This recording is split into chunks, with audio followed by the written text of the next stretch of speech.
নমস্কার বন্ধুরা, আমি ঐন্দ্রিলা। আজকে আমি নিয়ে এসেছি একটা নতুন চিকেনের আইটেম। সেটা হলো ব্ল্যাক পেপার চিকেন। আপনারা সাথে থাকুন আর দেখতে থাকুন। ব্ল্যাক পেপার চিকেনের জন্য নিয়েছি চিকেন, নিয়েছি কিছু আলু, পেঁয়াজ, রসুন, কাঁচা লঙ্কা, আদা বাটা, মানে আদাটাকে আমি গ্রেট করে রেখেছি, টমেটো বেটে নিয়েছি মিক্সিতে, নিয়েছি 2 চামচ টক দই, নিয়েছি ব্ল্যাক পেপার, সাথে নিয়েছি 2টো এলাচ আর একটা লবঙ্গ। এই একটা পেস্ট আমি তৈরি করে নিয়েছি। এটার মধ্যে 1 চা চামচ জিরে গুঁড়ো, 1 চা চামচ ধনে গুঁড়ো আর অল্প একটু হলুদ গুঁড়ো, আর সাথে দেব লবণ। গ্যাস অন করে নিলাম প্রথমে, দিয়ে এর মধ্যে আমি দিয়ে দেব বেশ কিছুটা সর্ষের তেল।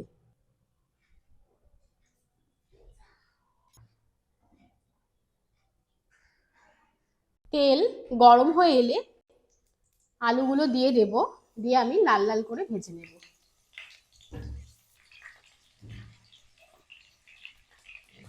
আলুগুলো ধুয়ে আপনারা ভালো করে জল ছড়িয়ে নেবেন, নইলে কিন্তু এরকম ছিটবে।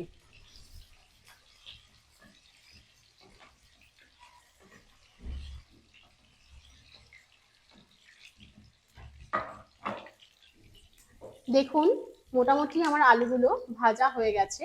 চন্দ্রমুখী আলু, তাই আমি বেশি ভাজবো না, যদি হলে আরেকটু ভেজে নিতাম। এবার আমি একটি পাত্রে এই আলুগুলো তুলে নেব।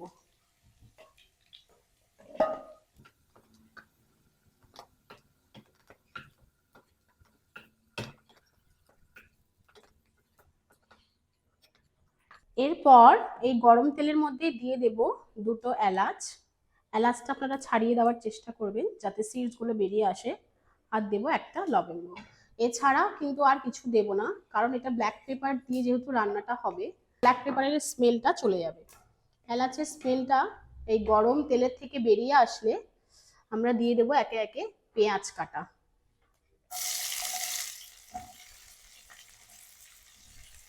সম্পূর্ণ পেঁয়াজটাই আমি দিয়ে দেব অল্প একটু নুন, যাতে পেঁয়াজগুলো ভালো মতন সেদ্ধ হয়ে যায়।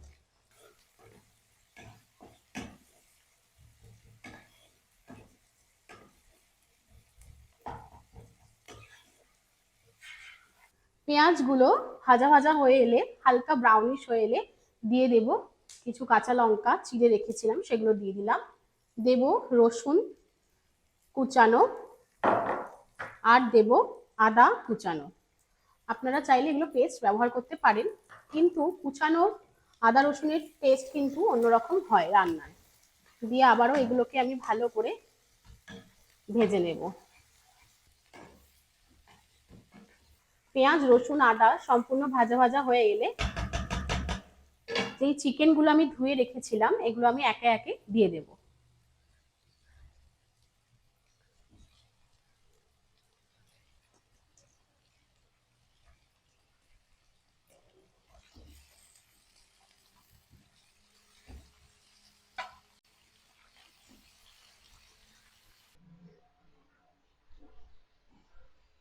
এরপর সম্পূর্ণ চিকেনটাকে আমরা ভাজা ভাজা করে নেব এই পেঁয়াজ রসুন আদার সাথে।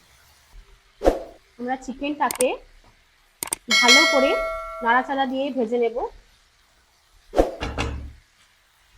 চিকেনের কালার চেঞ্জ হয়ে আসলে দিয়ে দেব আমরা সেই জিরে ধনে আর একটু হলুদের পেস্টটা।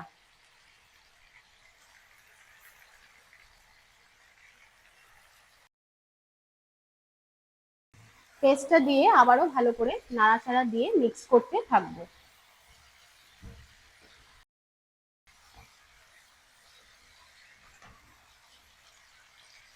চিকেনটা দেখতে কিন্তু কোনো কালার আসবে না লাল বা অন্য কিছু, যেরকম আমরা ন্যাচারাল ডেতে খাই। এটা মোটামুটি একটু ব্ল্যাকিশ বা হোয়াইটিশ আসবে, কিন্তু এটা কিন্তু টেস্ট অপূর্ব হয় সেই লাল কষা চিকেনের মতনই। এরপর দিয়ে দেব স্বাদ মতন নুন। আমরা আগেই অল্প একটু নুন দিয়েছি পেঁয়াজের মধ্যে, যাতে পেঁয়াজটা ভালো করে সেদ্ধ হয়ে যায়, ভাজা হয় ভালো। নুন দেওয়ার পর মাংসটা মোটামুটি ভাজা আর অল্প অল্প তেল ছেড়ে আসলে দিয়ে দেব টমেটো।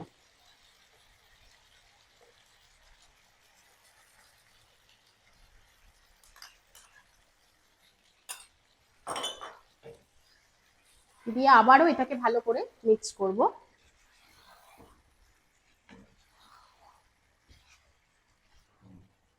এরপর এর মধ্যে আমরা দিয়ে দেব 2 টেবিল স্পুন ব্ল্যাক পেপার।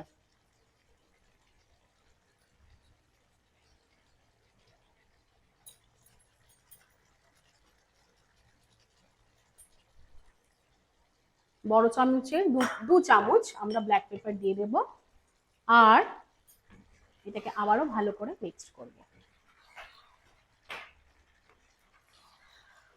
আপনারা যদি ঝাল বেশি খান তাহলে ব্ল্যাক পেপার বেশি ইউজ করবেন। আমরা যেহেতু অল্প ঝাল করার চেষ্টা করেছি ওর জন্য কম ব্ল্যাক পেপার দিয়েছি, কারণ ব্ল্যাক পেপারের ঝালটা জিভে লাগার মতন ঝাল হয়।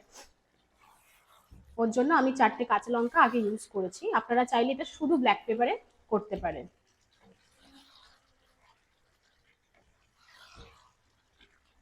এইরকম ভাবে একই প্রসেসে আমরা ভালো করে এটা মিক্স করতে করতে মাংসগুলোকে কষিয়ে নেব। দেখুন মাংস থেকে মানে চিকেনের লেগ পিস থেকে চিকেন ছেড়ে বেরিয়ে আসছে, তার মানে মোটামুটি এটা সেদ্ধ হয়ে গেছে।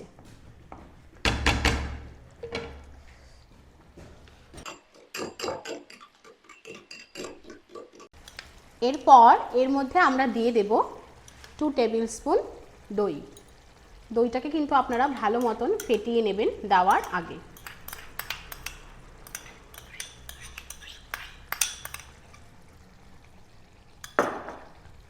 দিয়ে আবারও ভালো করে মিক্স করবেন।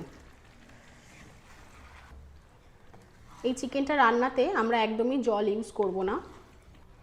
চিকেনে যেই নুন দিলেই জলটা বেরিয়ে আসে, নিজস্ব যে একটা জুস থাকে তার মধ্যে এটা সম্পূর্ণ রান্না হবে। এরপর আমরা একে একে আলুগুলো দিয়ে দেব, সব শেষে দেব কেন অলরেডি আমার আলুটা ভাজা হয়ে গেছিল। আলুগুলো ভালো করে মিক্স করে নিয়ে আমরা একটা ঢাকনা দিয়ে দেব প্রায় 20 মিনিটসের মতন, তাতেই আমার চিকেনটা সম্পূর্ণ রান্না হয়ে যাবে। এরপর আমরা একটা ঢাকনা দিয়ে দিলাম 20 মিনিটসের মতন, আর ফ্লেমটা আস্তে করে দেব।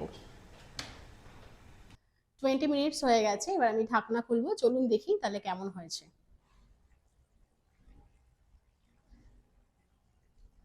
দেখি আলুগুলো সেদ্ধ হয়েছে কিনা প্রথমে দেখে নেব, কারণ মাংস অলরেডি ছেড়ে বেরিয়ে আসছে। এই দেখুন চিকেনটা সেদ্ধ হয়ে গেছে, আলুও সেদ্ধ হয়ে গেছে। দেখুন রান্নাটা আমার কমপ্লিট। ধনেপাতা গরম মশলা কিছু দেওয়ার প্রয়োজন নেই, তাহলে ব্ল্যাক পেপারের যে সেন্টটা থাকে সেটা কিন্তু নষ্ট হয়ে যাবে। আপনারা ভাত, রুটি বা পরোটা যে কোনো কিছুর সাথে এটা আপনারা ট্রাই করতে পারেন। ধন্যবাদ বন্ধুরা এতক্ষণ সাথে থেকে আমার সাথে এই রেসিপিটি দেখার জন্য। আপনারাও বাড়িতে ট্রাই করুন আর আমাকে জানাবেন আপনাদের কেমন লাগছে। যারা আমার চ্যানেলটি নতুন দেখছেন তারা অবশ্যই একটা সাবস্ক্রাইব করে দেবেন আরো নতুনত্ব রেসিপি আর ভিডিও দেখার জন্য। আর যারা অলরেডি আমার ভিডিওগুলো দেখছেন তারা আমাকে comment and like and share করে অবশ্যই ভালোবাসা দেবেন। আপনারা আমাকে কমেন্ট করে জানান আপনারা কোন রেসিপি দেখতে চাইছেন আমার থেকে, তাহলে আমি অবশ্যই সেটা রান্না করে নেক্সট কোনো ভিডিওতে আমি দেখাবো। দেখা হচ্ছে নতুন কোনো ভিডিও নিয়ে, নতুন কোনো রেসিপি নিয়ে অন্য একটি ব্লগে। ততদিনে ভালো থাকবেন, সুস্থ থাকবেন।